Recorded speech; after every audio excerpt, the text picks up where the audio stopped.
Welcome to this week's edition of the Pete Mezzetti Show. I'm your host, Pete Mezzetti, sitting here with Susanna from Read to Grow. Susanna, welcome. How are you? I'm fine. Thank you, Pete. Thank you for having me. Thanks for coming down. So tell us a little bit about yourself and how long you've been executive director with Read to Grow. Sure. So I stepped into this role almost a year ago, January 6th. Just before COVID changed our world. All right. And had about 2 months under my belt before we had to shut down our offices and go remote. And but I'm almost coming up on my 1-year anniversary. You like it? Love it. Love it. I tell people every day I wake up grateful to do this work. It gets me out of bed, and the mission is so pure. What's better than getting books to kids and helping parents read to their kids? It's really, I have young children myself. I have a 2.5-year-old and a 4-year-old. So every night when I go home, I get to live the work that we do. Absolutely. So my kids can't say that we don't have enough books in our house. Exactly, right. Exactly.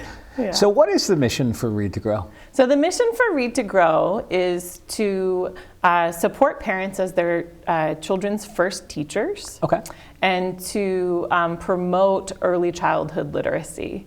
So giving, ultimately we'd love for every child in Connecticut to have books of their own. Okay, yeah.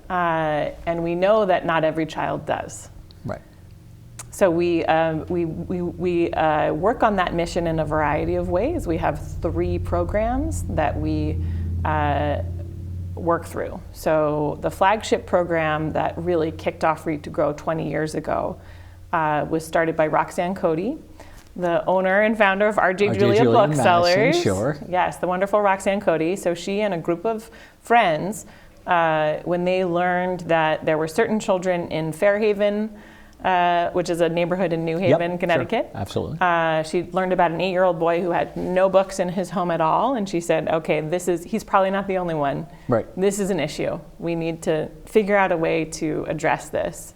And so their very first effort was to go through the halls of Yale New Haven Hospital on the maternity floor and visit the mothers and give out books to the families after they'd had their baby. Cool. And so we still do that to this day. Really? But now we're in 15 hospitals around the state. There you go. We give out over 22,000 books just to newborns. Wow. And we also, along with that, give out literacy information. So there's a packet that parents get about the importance of reading to their children. To sing with your child, to bond with your baby, to play with your baby. Exactly. Now, as far as the area that you guys reach, are you all of New Haven County, or where do you reach? We are statewide. Nice. Statewide. So those 15 hospitals, we have at least one hospital in each county. Oh, cool. And in some counties, obviously more. Obviously. And then we have our prenatal project. So we work with 9 clinics around the state, and that's serving women who qualify for Husky. So we work with the healthcare providers to provide reading materials and information about literacy and books to pregnant women before they've had their child. And then we also have our Books for Kids program, so the continuum of reading services. So before COVID, what did Books for Kids look like? Yeah. Books for Kids looked like us partnering with 34 different organizations around the state and putting in a bookshelf in their brick and mortar location. Right. And the key was they had to be open to the public during normal business hours. Okay. So anybody could walk in and go and get a book from the Read to Grow bookshelf. Right. And the idea is that book then becomes the child's book. They don't have to bring the book back. It's not a library model. Right. And hopefully they come back many times. Absolutely. So now that COVID has, changed things COVID a bit. Right. So a lot of those organizations obviously are no longer open to the public, but they're delivering essential services. So we have, they continue to give out our books. The difference is that the kids don't get to choose. But when they come to get food or diapers or, help with their academics, they get books from Read to Grow as well. Cool. Very cool. So. Yeah, I know. Living living in the local area, I actually was at my local library in the town that I live in recently, and they actually are trying to go more towards you go order your books online, you get to the library, there's a table out front, your books are wrapped in brown paper with your name on them, there you go. You can't even walk in to the library anymore and just walk around and peruse and look at all the books, because they don't want you in there because of what's going on with the COVID. Right.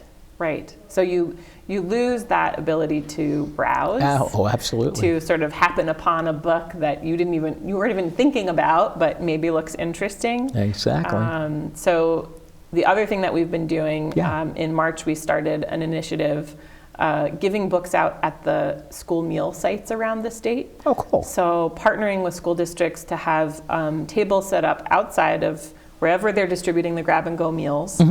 So a family would come and get their grab-and-go meals, and then there's this table with books that we have drop-shipped to their location. So they're brand new, untouched, and they have a choice of, what title are they going to take home this week. Oh, cool. So not browsing in the sense that you can touch the books, but you can see your options, and then you get a new book. And look at them and say, but you can't touch it. Yes. Which is okay. Yeah. So what else during COVID have you guys been up to? Yeah, so a lot of our work, just has continued as normal in the sense that we continue to get books out. So all of the hospitals continue to give out our Welcome to the World book to their newborns with the literacy packets. Those packets continue to be made. Our driver delivers them to the hospitals. All of that has continued. Right.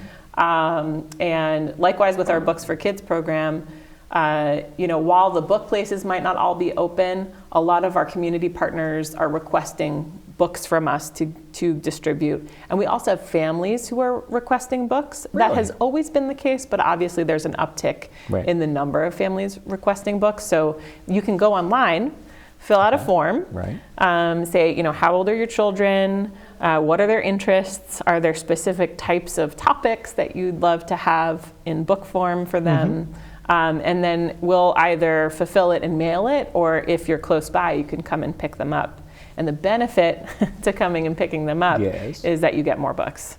Because there's only so much we can mail. Right, exactly. But you get a decent stack if you come in person. So nice. And then some other things.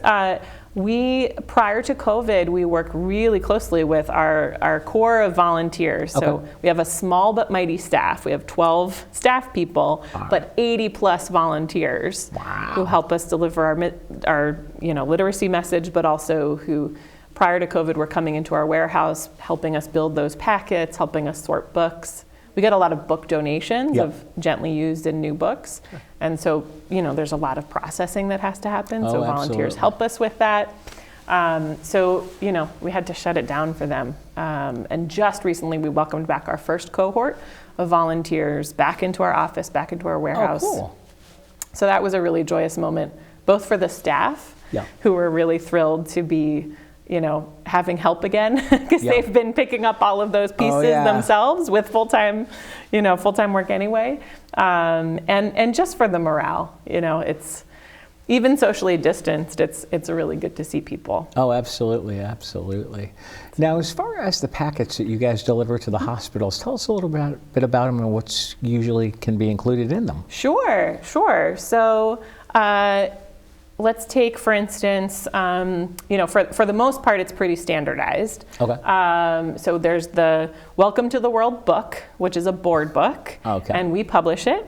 And it is, if you had a baby in one of our 15 hospitals, you have a book at home that has two bears talking to each other, and it sort of guides parents through, welcome to the world, baby. We will dance, we will sing, we will learn to play. You are loved. So that book has that message, and then it has information on the back page about how you can engage with the book with your child. So point out the pictures, talk about what they notice. It's okay for them to chew on the book. It's okay for them to wrestle with it, because that's how you get comfortable with text, right? And so they have the book, and then we have our literacy booklet. So that is a lovely piece of literature with pictures, but also wonderful quotations and guides to parents about, it's actually called the First Guide to Literacy for Parents. And it just encourages parents to read and sort of information about, I didn't realize this, Pete, maybe you know this already, but when a baby is born, by the time they're 3 years old, their brain has grown to 80% of its full size in terms of the amount of synapses that are developed. Oh, I didn't know that. And the neural pathways.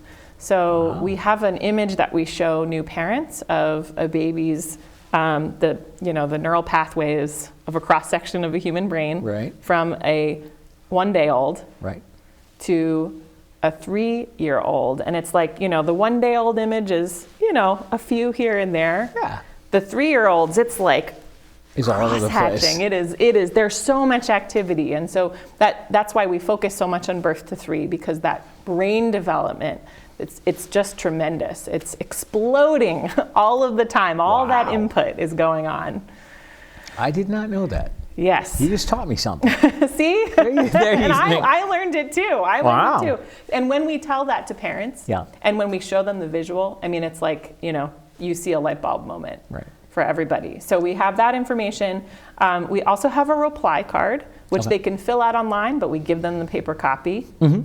And that, they give us their name, address, what hospital they had their baby in. But what's really important is if they send that into us, we then send a book to them at their baby's 3-month birthday and at their 1-year birthday with more information about literacy and sort of what developmental milestones their baby should be hitting at that point. And then the 1-year mailing, we include more information about those book places I mentioned earlier. So here's a list of all the book places. Call before you go. Absolutely. But this is where you can go to get more books as your child gets older. Cool. Susanna, would you mind sticking around for another segment? Absolutely. All right, we'll be right back. Thank you. Around it again, and now just feel if it's cold. Yeah. Cool.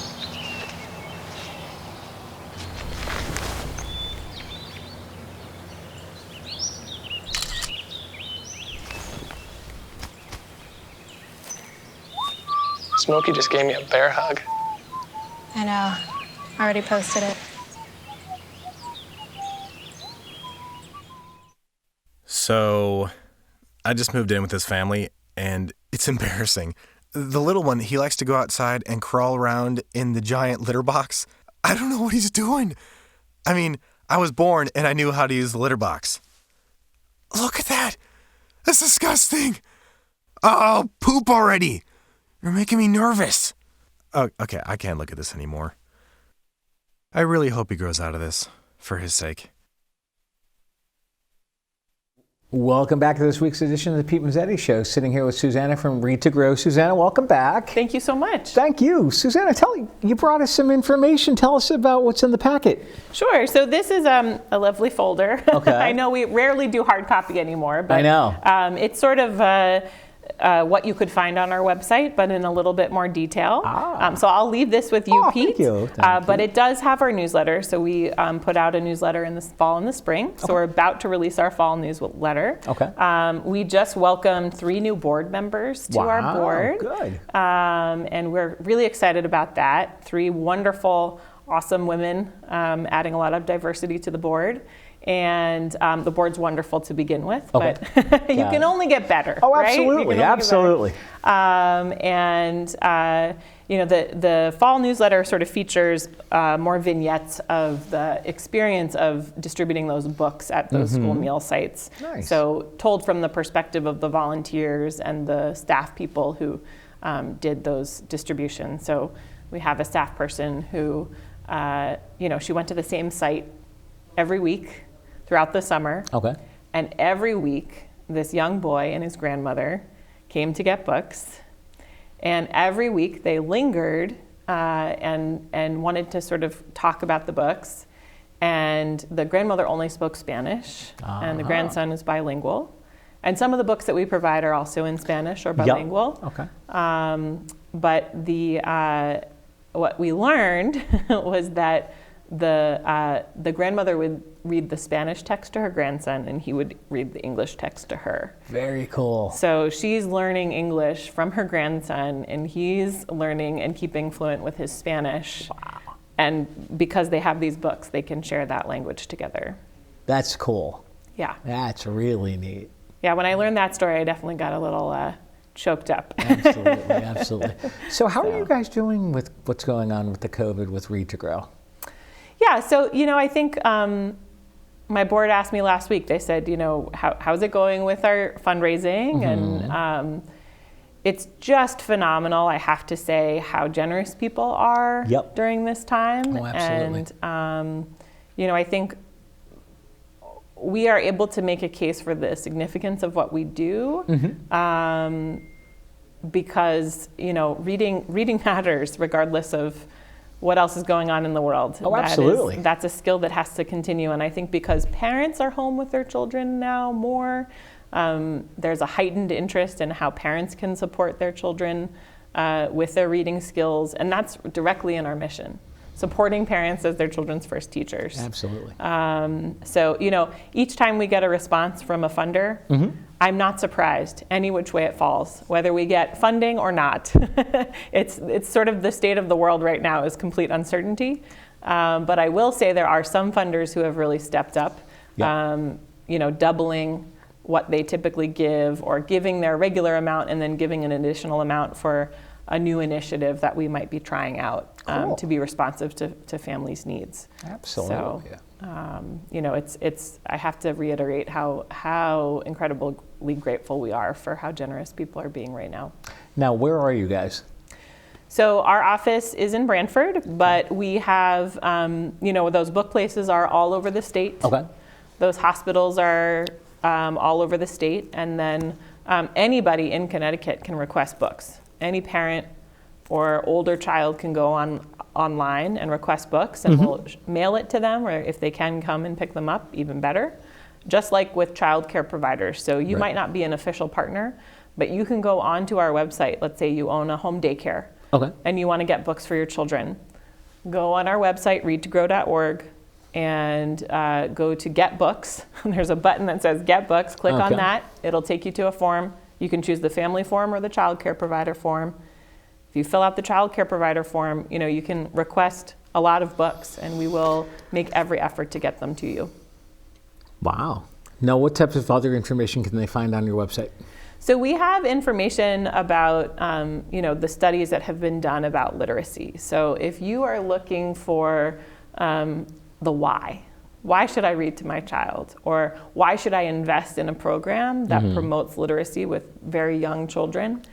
We have a number of studies up there, studies that we didn't do, but we've sourced them so that other people can see the latest and greatest in terms of the impact of literacy. So, absolutely. There's a famous study that showed that children, regardless of the educational level and socioeconomic status of their parents, the number of books that they grow up with in their home predicts their educational outcomes. It's fascinating. And really? They studied children in the US, in Europe, in Asia. So it wasn't just a small sample size. This was a very big study. It was a longitudinal study over a number of years. Oh my goodness. So that's sort of one of those seminal studies that you want to refer to. Oh, absolutely. When you talk about the importance of children getting books and then keeping them. So what else can you find on our website? If you would like to donate books to us, because of COVID, it used to be that we had a bin outside, and if you had books, you could drop them off at any point in the bin. We no longer run it that way. Okay. So we only accept book drop-offs on Mondays and Wednesdays, and we ask that people sign up for a slot. So if you go to our website, there's a donate books button. Yes, there is. That'll take you to a sign up to donate books here. Yes, there is. And then I'm you'll cheating. see, you're on it. I'm cheating. It exists, It right? does. I'm looking at it. Yeah, so then there's half-hour slots, and you sign up for the slot that makes the most sense to you. Right. And then the only thing is you have to be able to come to our warehouse. Every now and then people will do book drives for us. Right. And if they are able to collect a large amount of books, we will work with them to go and pick up those books. Okay. So, that is another option. If you want to do a book drive for us, we always love that. Oh, absolutely. And some people are now doing online book drives, so virtual book drives, Oh, where cool. they put together a wish list for us, and then people are able to buy the books if they want to go that route. What else on the website? There's a lot. There is. You can spend a while on that website. Yes, absolutely. Yes. Absolutely. Yes. So what's next for Read to Grow? So Read to Grow, about a year and a half ago, launched a new program. It's what we consider our third program. Okay. It's called Early Steps to School Success. And it's a home visiting program primarily for parents of very young children, birth to 3, and also expectant parents. And right now, we are implementing that in New Haven. We have 4 coordinators employed who go and do home visits. Obviously, with COVID, a lot of that has gone virtual. Yeah. But they visit parents, they bring books, they bring games, they bring toys, they work with parents on interactions with their children. And then the other piece of this is that they are located at a school site. And so whatever school they're located at, they work with the preschool teachers there to give books to the preschool students. And then the parents of the enrolled preschool students report back to us about how many times they're reading to their children. Oh, cool. So we have sort of a way to get some feedback on how things are going. Okay. But also to message to those parents. It's less intensive than the home visiting aspect. Okay. So that's our new program. It's not a new program nationally. Right. Save the Children has implemented it in other states, but Read to Grow is the organization that's implementing it in Connecticut. Okay. We hope to expand to Bridgeport next year. So we have a lot of wonderful relationships in the community in Bridgeport. One of our new board members is Monette Ferguson, who's the director of Alliance for Community Empowerment. Okay. And we have also worked with the school district there and a number of other community organizations. So we're really excited to look at the landscape and see, where are the families that aren't getting those services? Right. Because there's a lot of programs doing home visiting work, but you can't meet every family's needs. So we're excited to step in and help with that. I think, you can expect to see more books going out to kids. That's always our goal. And absolutely. So increasing those partnerships. We've made a lot of partnerships because of that book distribution with the school meals. And then we're also working on a new project. We received cornerstone funding from the Valley Community Foundation to publish a new board book that is called My Sometimes Day. Okay. And it's not on our website yet. All right. Because it's in production right now. But it's a board book for the 0 to 3 population. And it features characters of color and characters that some of them wear masks.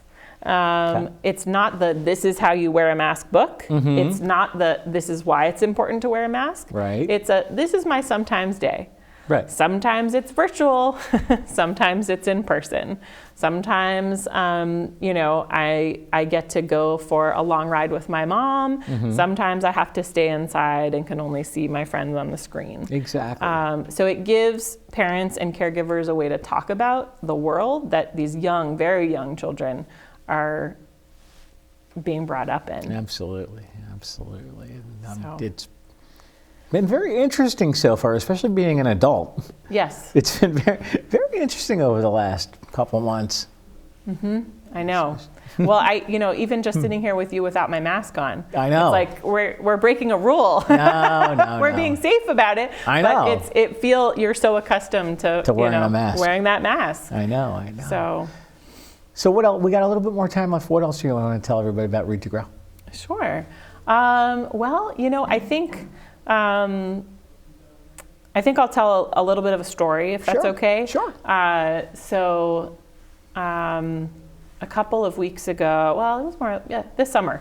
You know, I went home from work. Yeah. Love my work, but working during COVID is stressful. Oh, yeah. And I had a list of things going through my head, and I had some meetings the next day that I needed to prepare for. And I love my children, but they were really resisting going to bed. Uh-oh. And, you know, playing and being very loud and jumping with each other. And, Absolutely. so I used you know, I might have shouted at my 4-year-old, you need to go brush your teeth and it's time for bed. Go to bed. Right. Because I had asked him multiple times. Exactly.